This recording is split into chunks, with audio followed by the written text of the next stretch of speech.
Booker T. Booker T. All right, what up, Tube? What up, Tube? How's it going? Yes, I look ridiculous. Oh, does he? Does he look ridiculous? Are we going to talk about that? Yeah, we're going to talk about We're going to talk about that in 3, 2, and 1. Welcome to another Just episode kidding. of Nothing Yet. Rescan audio devices.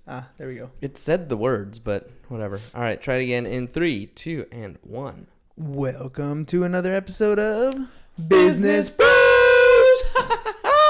What up, ladies and gentlemen? Happy Monday and welcome to another episode. My name is Hernan Cias here, host of the Business Bros podcast, along with my co-host, The insurance bro, the well-dressed insurance bro, James Cias with Pipeline Insurance. That was a jab, wasn't it? Oh, that was a little That bit was of a a jab. jab. That was a little bit of a jab. As always, we have an exciting show planned for you. We have so much to talk about. There's a lot of good stuff that's been going on, and we're excited to bring you some good information. But let's start with 365 pairs of shoes by the end of the year, ladies and gents. We are at 265, T-minus 100 pairs of shoes. So if you have new shoes, used shoes, or you want to donate cash, hit James up 619-884-0045 or James at csfirst.com.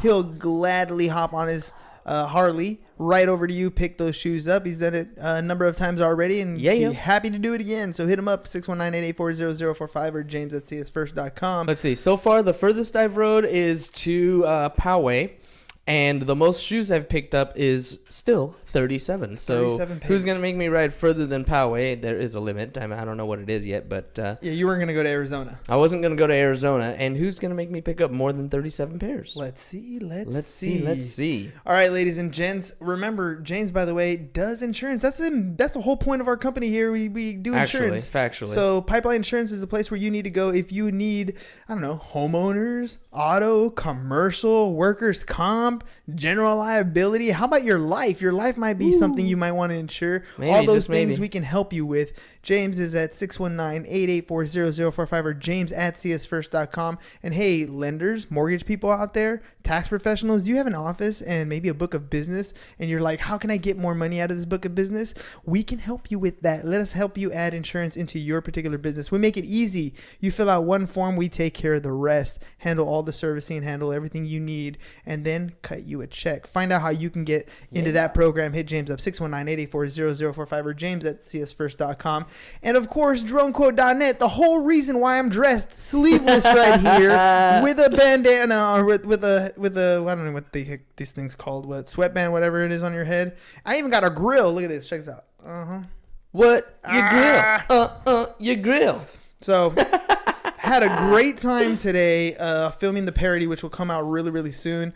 I look ridiculous, but that's the whole point. It's fun. And we're doing it for dronequote.net/business bros. So when you check out that parody, do me a favor. If you've even considered getting solar and you want to move forward, go to dronequote.net/business bros and They'll make it easy for you. It's simple. You don't have to sit through 2-hour presentations, nothing like that. They'll send a drone out to you. Drone will take pictures of your rooftop, take the measurements, send it out to roofing companies, send it out to solar companies, and then you sit back, take a look at all the different quotes that you get, pick the one that works for you, and lower your monthly electricity bill. Make it super easy. And of course, when the parody comes out, share, laugh, love it. Anybody who can, who you know needs solar, send them that way. dronequote.net/business bros. That's the way to go. Dude, what a It's been time fun. today.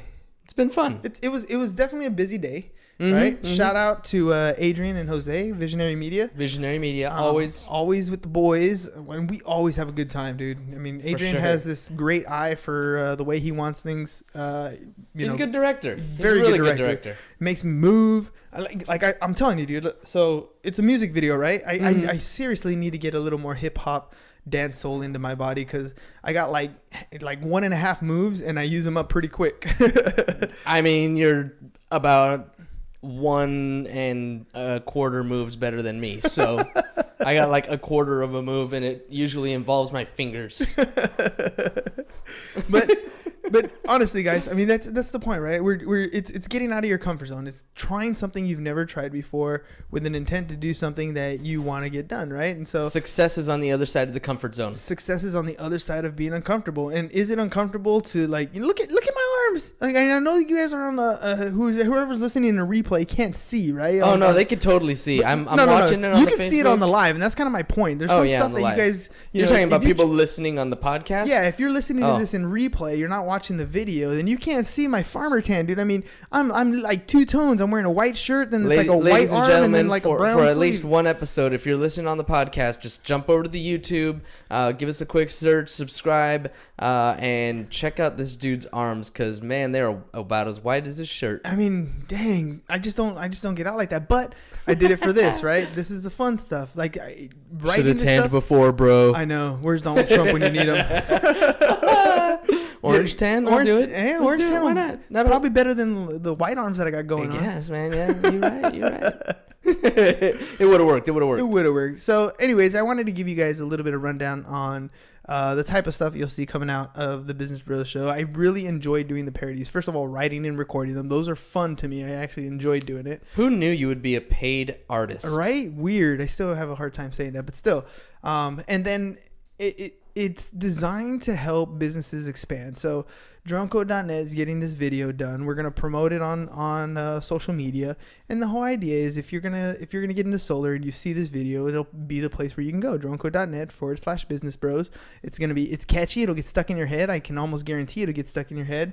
And then and hopefully they get more business out of it. And as a result, we get referral business out of it, and it's a win-win. So going forward, I'm going to do some more parodies like this just because I have fun with it, and we're going to do it for a couple different companies and see what happens.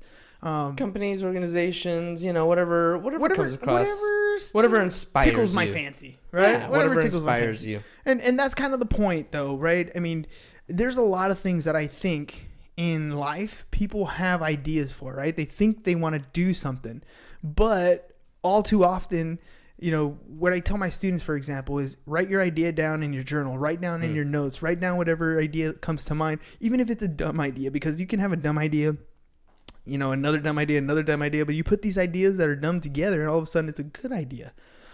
But what often happens is you have an idea and you go to somebody you care about, somebody you love, and you share with them your vision and your idea of what you want to do and where you want to go with it. And what happens is they shut you down. They tell you, no, that's dumb. Nobody wants to see that. No, that doesn't work. Nobody's ever succeeded at that. Whatever it is, they shut you down, and then that idea goes away. And the thing is, when you tell that person you care about the most, when you tell those people that you really love about your idea, they don't mean to shut you down. The problem is, I think it's often done with good intention. Well, with good intention, but I think sometimes you'll bring an idea to someone and they'll be like, that sounds like a great idea, but that doesn't suit you. Yeah, that's not you. They're well intended, right? Yeah, But the problem is, it's not that they're trying to put you down. To me, it's that you have this vision in your mind. You see an end goal, right? It's like when you get on a ship and the ship is going to a particular destination. You know where it's going to end up. When you get on a plane, you know where you're going to land, right? But what happens is you're getting on the plane, and the people you're telling about, that you're about to go on this plane trip, they have no idea where you're going to land, so they don't think it's a good idea that you get on this plane. They have no vision of where you want to go, and because they can't see where you want to go, they knock it down right away. You know what I mean? So maybe then it's a good idea to lead with the vision. Oh. Well, yes. Lead with the vision. Lead with the vision. Well, that's if you want to get buy-in, right? If you want people to kind of see where it is you want to do. But oftentimes, I think even for ourselves, for myself, leading with the vision has been just utterly life-changing. And I'm saying that while I have your weekly planner sitting right here next to me and looking at your vision. And I'm not gonna read it out loud or nothing, but it's pretty cool. Just kind of looking at starting with that vision puts things into perspective. It does. Well, okay, so let's talk a little bit about that in the weekly planner. So this weekend on Saturday, we spent the whole day in the WeWork building, which is a cool building, by the way, right? The WeWork buildings are fun. If you guys are ever looking for like office space or anything, I really do suggest the WeWork buildings. They have great communal areas, great places to meet new people. It's a good spot. But we went to we got together with Junto, right, which is your Junto, mastermind group, right, and they had a quarterly goal planning session. So it's Q4, right? We're in the fourth quarter of the year, and so we spent the whole day getting to know each other, but really, really getting to know ourselves and trying to really dig deep into who it is that we are, where is it that we want to go, and then creating action plans and action steps to achieve those goals in a manageable way. So we talked about fourth quarter goals. We talked about 2020 goals, and then try to align those things together so that we can make quarterly goals and weekly goals to help us reach our overall 2020 goals. That make sense? Did I say that right? Okay. Yeah. So I mean, a lot of goals in one. It's a lot of goals. Sentences. I mean, it's basically, you talked about the vision, right? It all starts with the vision. If you have the vision, then you can set your goals that will align with that vision. And, any goal that you set needs to be aligned with your vision in order for it to be the most successful. That vision of yours, the vision of mine, when I'm talking about my vision is something that inspires me. It wakes me up in the morning, gets me going, it drives me. It's something that I'm passionate about. And so the goals that I set are those that are going to align with that vision. And the fact that they're aligned with that vision, and I know the passion behind my vision, tells me that I'm going to be that much more motivated to accomplish my weekly goals. My weekly goals will serve my monthly to serve the quarterly to serve the annual, and annual to serve the overall vision. And when you're going through this process, did you ever come across a time where you were like, that my vision changed, my goal changed, my overall objective changed? Have you had that experience? Because I kind of did in just the one day. Nice. Yeah. Well, for me, my vision was not clear when I first started doing this. Probably what my problem is. And it became very clear 6 weeks into it. And so once I gained that clarity, my goals have been a lot more aligned. Whereas before, I think I was kind of all over the place because I wasn't really sure where I was going. I wasn't sure where that plane was going to land.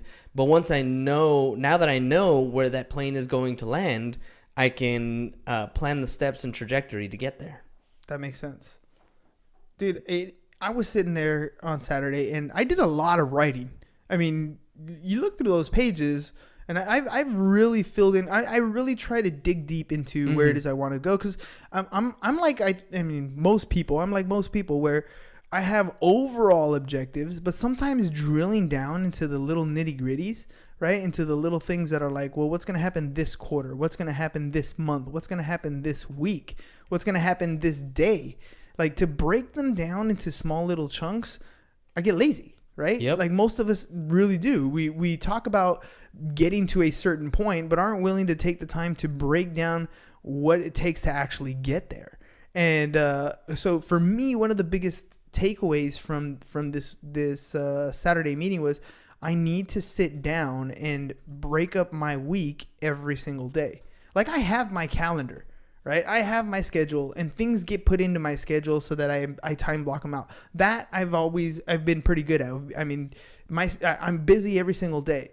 But just like we talk about with real estate agents, or we talk about with insurance agents, where you have the certain things in your day, the one or two things that you need to do on a daily basis so that you can achieve the ultimate goal you want to achieve, are those built into your daily regimen, into your daily schedule, right? If if it's physical, right? If I think I heard Tony Robbins say, if you were to look at your body today, right, exactly where you are, it is a product of what you've done, not where you want to be, right? You where you are today is a product of what you're doing, of your habits on a daily basis. The way you look is based on your habits, whether it's good habits, bad habits, eating habits, not eating habits, whatever it is. You look exactly the way you look because of what you've done. You can talk about going to the gym at some time. You can talk about doing these things, but until you become the person that you need to become, then you can do the things that you need to do to be the person that you want to be. Mm-hmm. And so those are, and those are very difficult steps because you don't sit down and dig deep to figure out what it is that you need to do. You don't dig down to say, okay, like in my weekly schedule, there's only 3 things that I need to accomplish this week. If I do these 3 things, I will feel successful. Like I've made it to that next step. Mm-hmm. I'm in process towards my goal, and I'm going to get there. I'm going to get there anyways, but now I have a specific, like a time frame and a step. I know I'm progressing. If it's a 100-meter race, I know exactly how many steps I've taken to get to the end of that 100 meters. And that to me was a big thing. And then also realizing that things can change. That's kind of tough for me because I've been very concrete. I'm very, it's like I told the group, I'm very action oriented. Yep. And sometimes this mental stuff like bogs me down. and I'm like, dude, I'm sitting here writing, but I'm not actually doing. Mm-hmm. But it's like a mouse in a wheel. If I'm just doing, I could just be spinning in the same spot the whole time, never actually getting anywhere.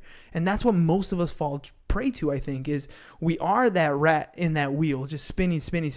We're busy, we're working, we're moving, we're just not going anywhere. It's so funny though that like this weekly plan isn't necessarily the action that you talk about, the tactical, practical, whatever it is that's going to put money in your pocket. This is very much about, not so much about mindset, but just planning. Yeah. And planning to me is action.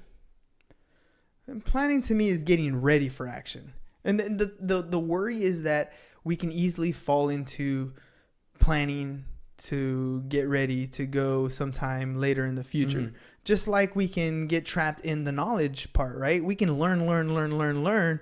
And knowledge is great, but it's only potential power. It's not, knowledge is not power. Knowledge is only potential power. It's when you put that knowledge into action. Or the plan into action. That it's worth it. Mm-hmm. Right. And that's one of those things that I worry about myself, and I know other people worry about or don't even notice that it's happening.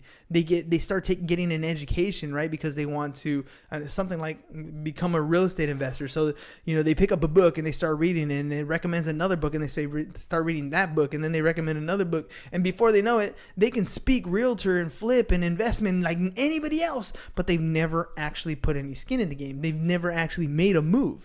They could just talk about it instead of doing it. And I know from personal experience, I've been in that boat. There was a lot of years where I've spent reading book after book and watching video after video and learning about all kinds of different things and wasn't taking a step. And when I find myself in that position, I step back and I'm like, okay, well, what are you doing about it? Real Estate Wears Pink just fell off the wall. We're going to have to replace that. Yeah, all right. That was kind of funny to watch. Yeah, it just kind of came down right behind me. Perfect. It was a ghost on Halloween, see? Dun, dun, dun. No, but what was I talking about? Getting caught in that trap, the paralysis of analysis.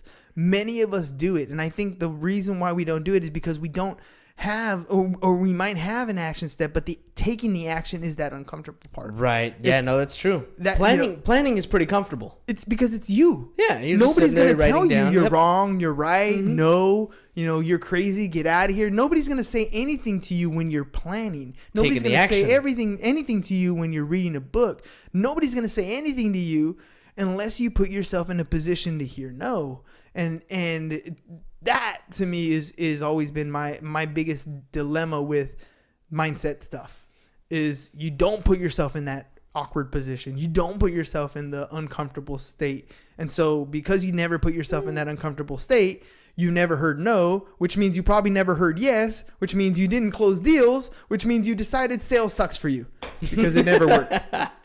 Yeah. You know what I mean? I understand what you're saying. I mean, I'm going to disagree slightly, but it's not worth the argument. I get what you're saying. It totally makes sense. But I did get a lot out of it. Mm-hmm. I did. I mean, it was... What's the most valuable thing? And I'm sure you mentioned it when we were in the group, but what's the most valuable thing for you? You know what? I don't know about valuable thing, but the thing I've realized that I have a real big problem with, On that weekly sheet, ladies and gentlemen, for those of you listening, there's a lot of different things. There's a vision.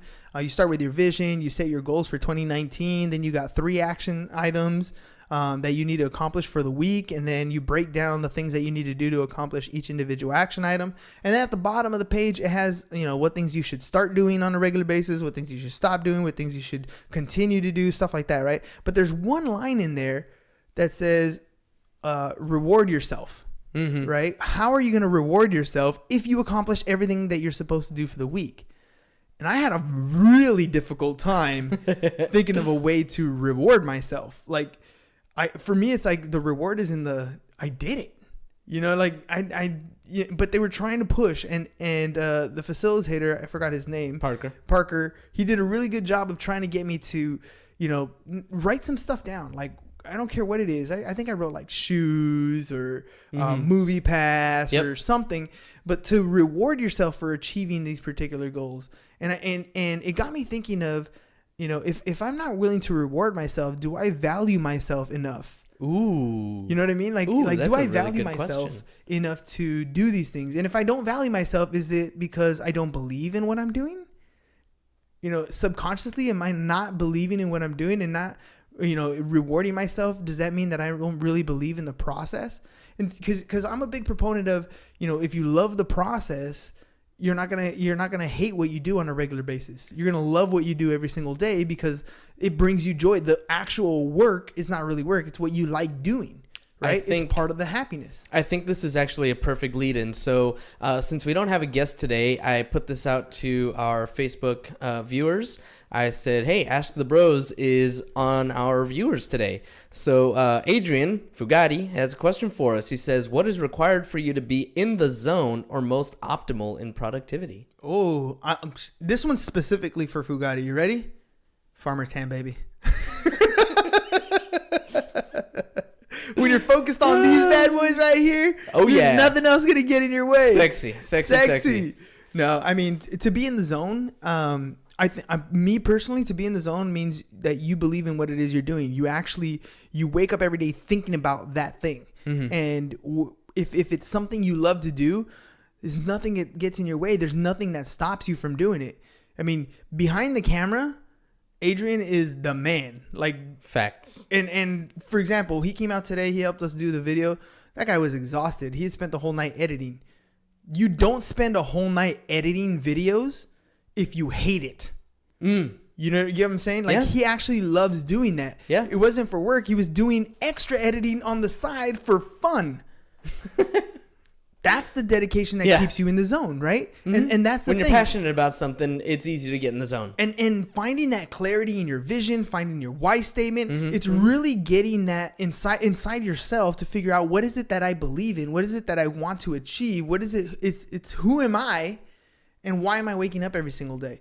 And if we can just identify that, it's the thing that we can repeat to ourselves, that we tell ourselves every day. When the alarm goes off and you're exhausted, when it's late at night and you're ready to go to bed, but you want to push one more, just another round, just another level, just another piece, that's what's driving you to go to the next level. Some people have external things that push them, right? I got to get it done for my friends. I got to get it done for my family. I got to get it done. Some people, and I strongly believe that the biggest motivation is if you can find that within yourself.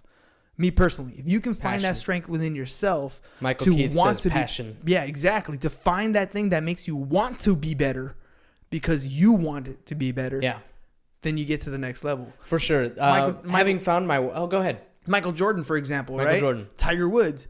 They're the best at what they do. They don't try to be like anybody else. They try to better themselves. They compete with who they want to be. Yep. Right? Everybody else is trying to be them. And that's why they lose. Always one of my favorite things about Tiger Woods. Who do you compete with? Just myself. Always trying to be better, improve on myself, be better than I was last time. Matthew McConaughey, I saw a video of him giving a speech. I don't know where he was talking about, but he was talking about who's his superhero or who does he look up to. And he said, me 10 years from now. Nice. And it's always going to be, in 10 years, they interviewed him again. Did you become the person you want to be? No, man, I'm going to be the guy who I'm going to be in 10 years. It's always pushing to a higher level, always looking to who you can become. But if you I didn't know that one about Matthew McConaughey. It was a good one. And so, figuring that out for yourself, I think the external factors help push you along. But what takes you to the next level is you identifying who you want to be and working towards that on a daily basis. Nothing can get in your way if that's what you want to become. Nothing can stop you. Agreed. Yeah. And, having found my why, having discovered my why, has been one of the things that really, really gets me in an optimal productivity. It's I talk about mindset a lot, and finding my why, discovering my why has really been something that pushes me and gets me going and gets me moving. But in order to be the most productive, for me, I need a productive space. And it's funny because this weekend we were at that Junto meeting, and I had a discussion with somebody about productive spaces, and we were talking about working about my struggles with time management on working in my business rather than working on my business. Mm-hmm. And he actually brought that up. He said, well, what do you need? Where do you work? I said, well, I work in the office. He said, and can you work anywhere other than the office? I said, yeah, I guess I could work at home, but I don't feel as productive at home.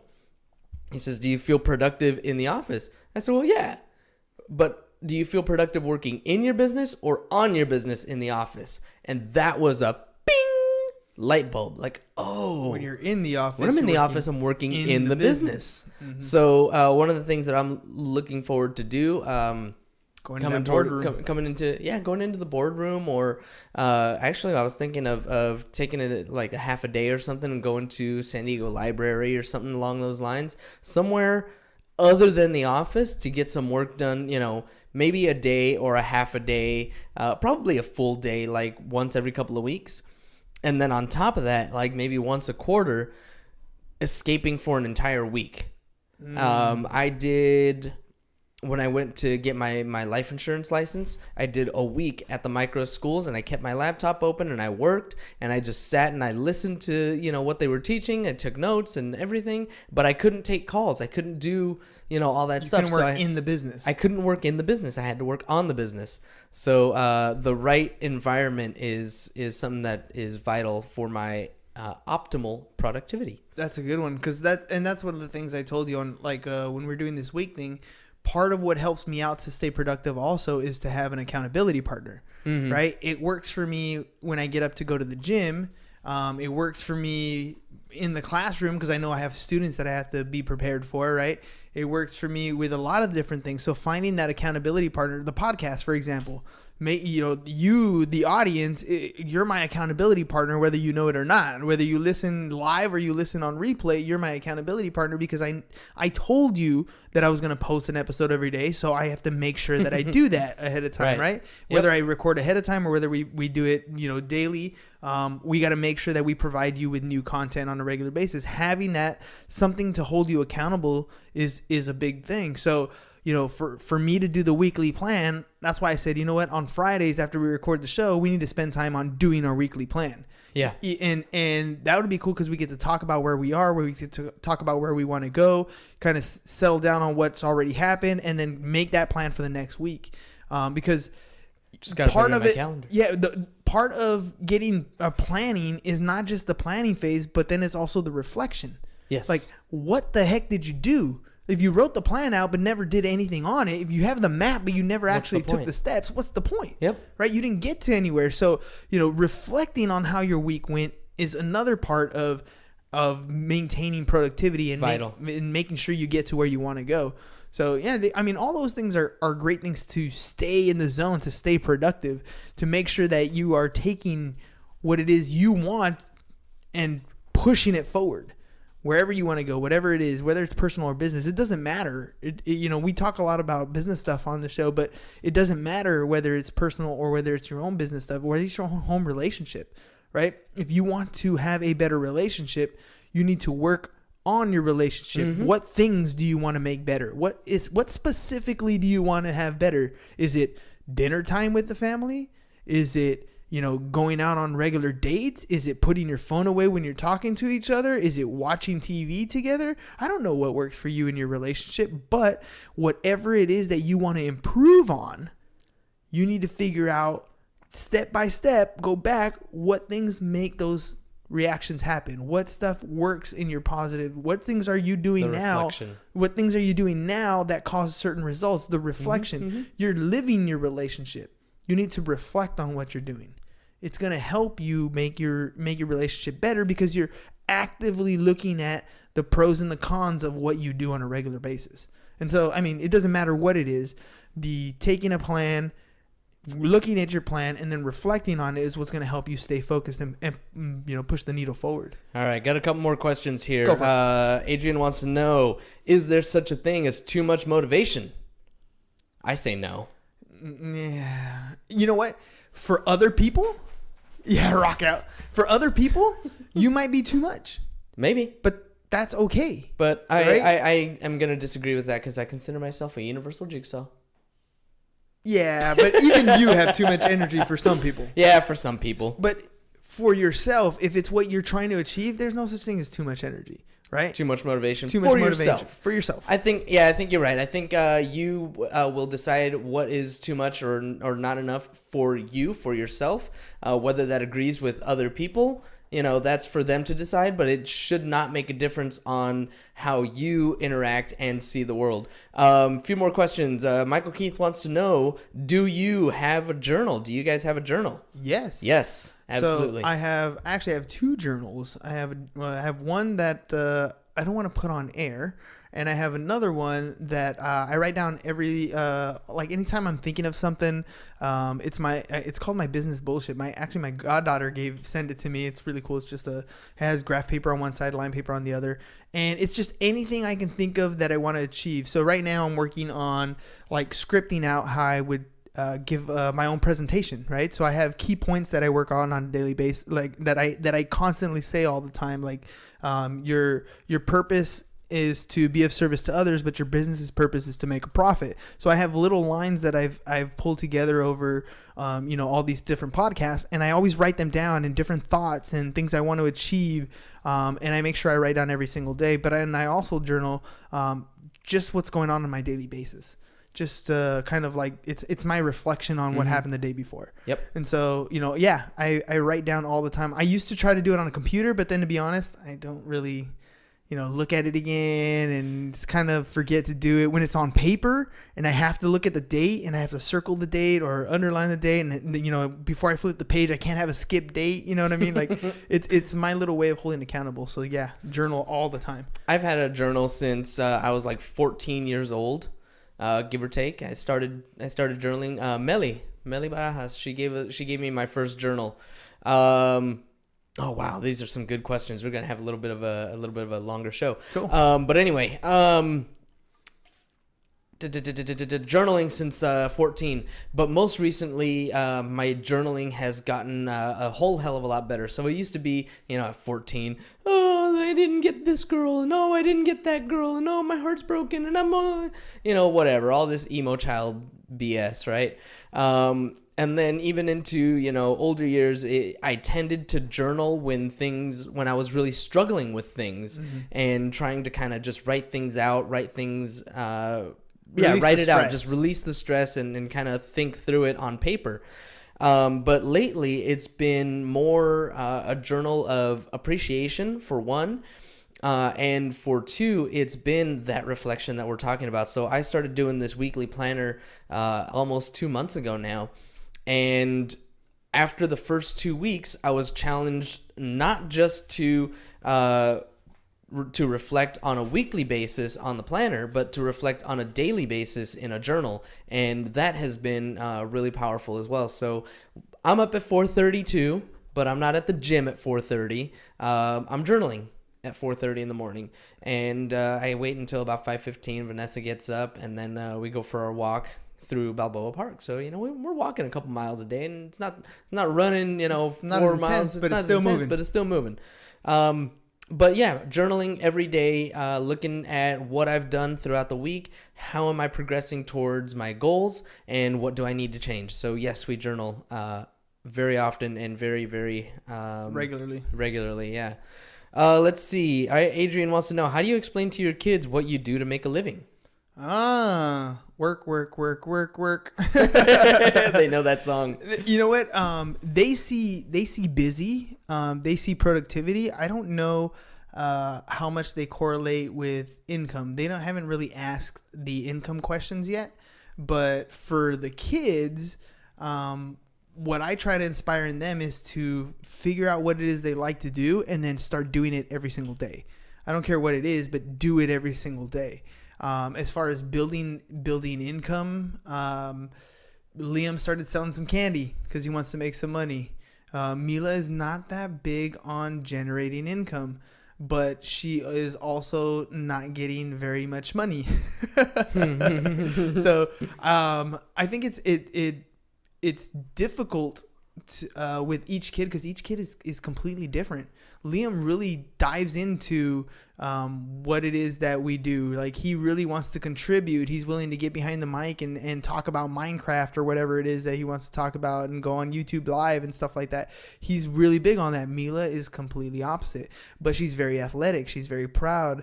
And so, trying to figure out that balance of what makes them them, and then trying to talk about business. I think it's more about being the role model and ready to accept their questions and answer their questions as honestly as possible than it is trying to push them in any one direction.